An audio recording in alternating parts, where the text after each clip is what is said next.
이전 시간에 저는 여러분에게 우리 그리스도인은 시간을 사는 것이 아니라 영원을 사는 것이다 이렇게 말씀드렸는데요. 이거를 우리의 삶에 적용하면 참으로 좋습니다. 사실 세상의 모든 사람들은요, 예수 믿는 게 참으로 좋은 게 있습니다. 세상의 모든 사람들은 시간을 살지 않습니까? 시간을 산다는 이야기는 과거, 현재, 미래를 사는 거잖아요. 그래서 세상에 있는 사람들은 모든 생각과 모든 일들과 모든 것들이 시간 속에서 생각하고 시간 속에 있는 것을 이루려 하고 또 시간 속에 매여 있습니다. 즉 세상에 있는 사람들은 시간에 있는 문제 때문에 고민하고 시간에 있는 문제 때문에 염려하고 시간에 있는 문제 가지고 싸우고 사는 것이죠. 물론 우리 그리스도인들도 주님께서 시간 안에 살게 하셨기 때문에 시간의 문제에서 아직은 우리가 전적으로 벗어나시지는 않았습니다. 그렇지만 우리가 그리스도 예수를 믿는다는 것은 그리스도 예수께서 영원하신 존재 자체이시고 영원 세계 자체이시라 우리가 주님을 믿는다는 것은 신약에 나오는 많은 헬라어 전치사에 믿는다의 에이스라는 전치사가 들어가 있는데요. 이 에이스라는 전치사는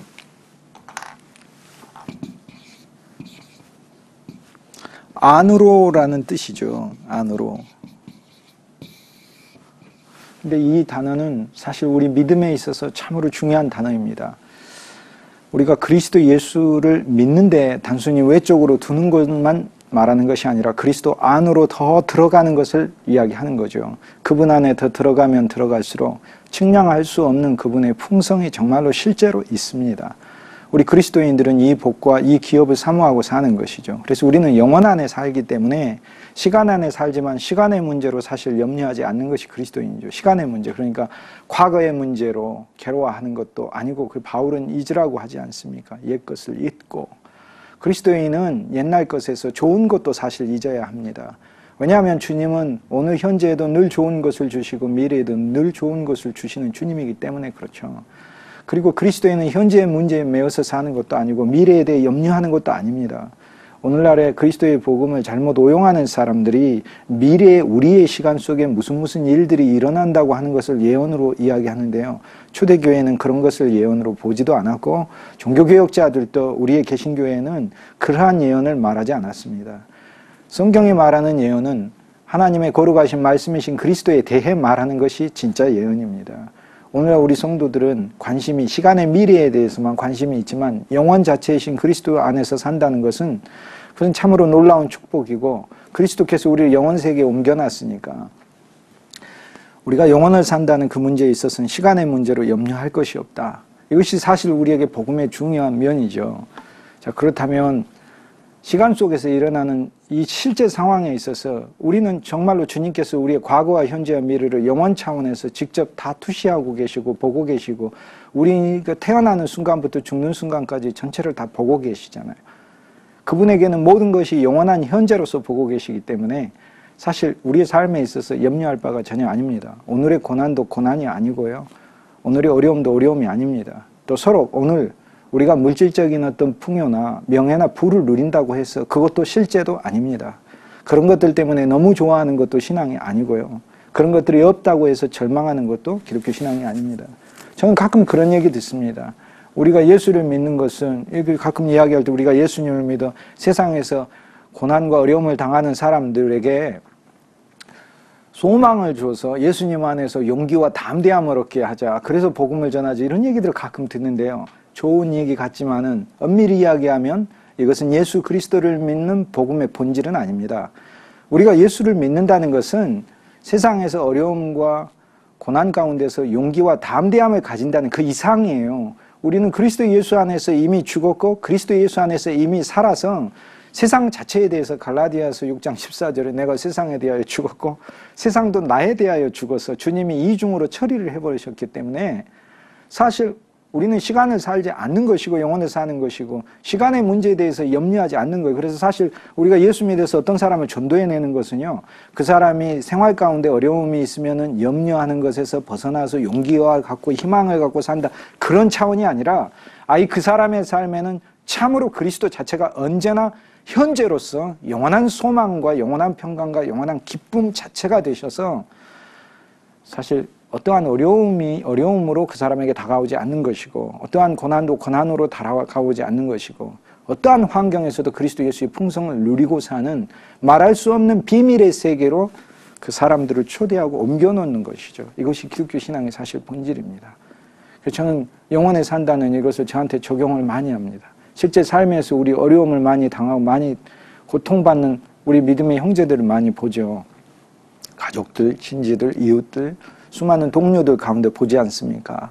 그러나 우리는 시간을 사는 게 아니라 영원으로 우리를 끌어옮기신 주님께서 우리의 삶을 다 보살펴 주신다는 거. 이게 예수 믿는 복 중에 얼마나 좋은 복입니까? 정말 놀라운 복이죠. 그리스도 예수를 믿는다는 것은 초대교회에 있어서는 예수의 생명을 사는 겁니다. 예수 그리스도는 생명이시잖아요. 골로새서 3장 4절에 우리의 생명이신 그리스도. 근데 이 생명은 우리의 육신 생명을 말하는 게 아니고 영원한 생명이신, 하늘에서 온 생명이지. 사실 그래서 예수님이 세상에 오실 때 놀라운 일이 하나 일어난 거죠. 우주적으로 어마어마한 일이, 보통 일들이 일어난 게 아니죠. 예를 들면 하나님이 오신 건데 영원한 말씀이신 분이 오셨고, 그리고 영원한 생명이신 분이 세상에 오셨어요. 사실 그리스도께서 이 땅에 육신을 입고 오시기 전까지는 영원한 생명은 우리 바깥에 있었지만, 그리스도께서 육신을 입고 이 세상에 오시면서 영원한 생명이 우리 가운데 거하였고, 그분이 십자가에서 죽으시고 그분이 부활하셨을 때 이 영원한 생명은 우리가 예수님을 영접함으로 우리 속에 영원한 생명이 살아있고 싹트고 자라고 있고, 우리는 이 영원한 생명으로 사는 것이죠. 오늘 그리스도인들은요, 예수를 믿는 것이 자기 의지와 힘과 감정으로 막 좋아서 주님을 믿고 하는 그런 부분만을 말하는 게 아니라, 본질적으로 예수의 생명이 내 안에서 나타나고 나를 지배하고 그것이 나의 전부가 돼서 사는 그 삶을 얘기하는 거죠. 온 세상의 사람들이 세상의 모든 좋은 것들로, 세상의 좋은 것들로 다 가지고 있다 하더라도 그리스도 예수를 영접하지 않는 사람은 영원한 생명이 없잖아요. 우리는 영원한 생명을 현재 살고 있어요. 근데 영원한 생명을 성경에서 줄여서 영생이다 이렇게 해놨는데, 영생은 영원한 생명의 줄임말입니다. 그죠? 그래서 사실 성경을 우리가 볼 때 영생이라고 되어 있는 이 부분은 줄여서 쓰는 것은 어딘지 모르게 충분하지 않습니다. 이것은 정확하게 풀어서 써야 합니다. 영원한 생명으로. 왜냐하면 헬라어 성경 원문이 조에 아이오니온이기 때문에 그래요. 영원이고 이것은 생명이고. 그리스도 생명, 하나님의 생명, 삼위일체 하나님만이 공유하셨던 이 생명이 조회잖아요. 근데 우리가 예수님 믿음으로 이 영원한 생명 우리가 받았잖아요. 그럼 우리가 본래 가지고 있는 우리 인간의 생명, 에덴 동산에서 하나님 인간을 창조하실 때 주셨던 그 생명은 인간 생명이죠. 그 생명은 수케라고 부르는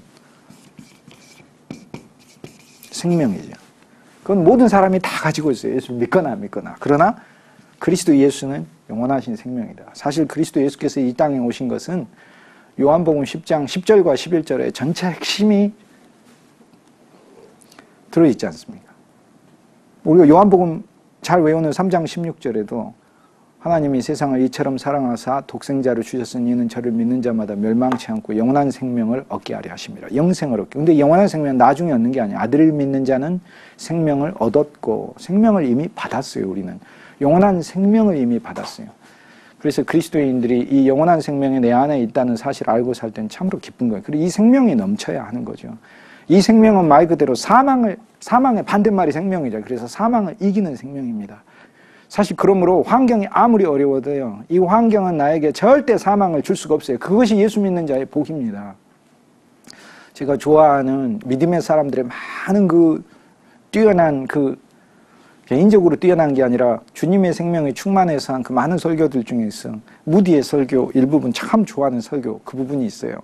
무디 선생님이 뭐라고 말씀하셨는지 아세요? 이 부분이 무디 선생님의 설교예요. 무디 선생님은 150년 전에 미국과 영국과 유럽 곳곳에서 하나님의 복음을 전하면서 세계를 뒤흔든 분이잖아요. 우리가 주목해야 할 것은 그분이 얼마나 외적으로 많은 사람들을 전도하고 그 영혼들을 얻었느냐, 그것만 주목할 게 아니라 근본적으로 그분 속에 있는 그 그리스도는 무엇이었는가, 그 그리스도를 봐야 하는 것이죠. 그리스도인들은 잘라서 이렇게 얘기합니다. 무디가 시편 23편을 모두가 잘못 외우고 있다는 거예요.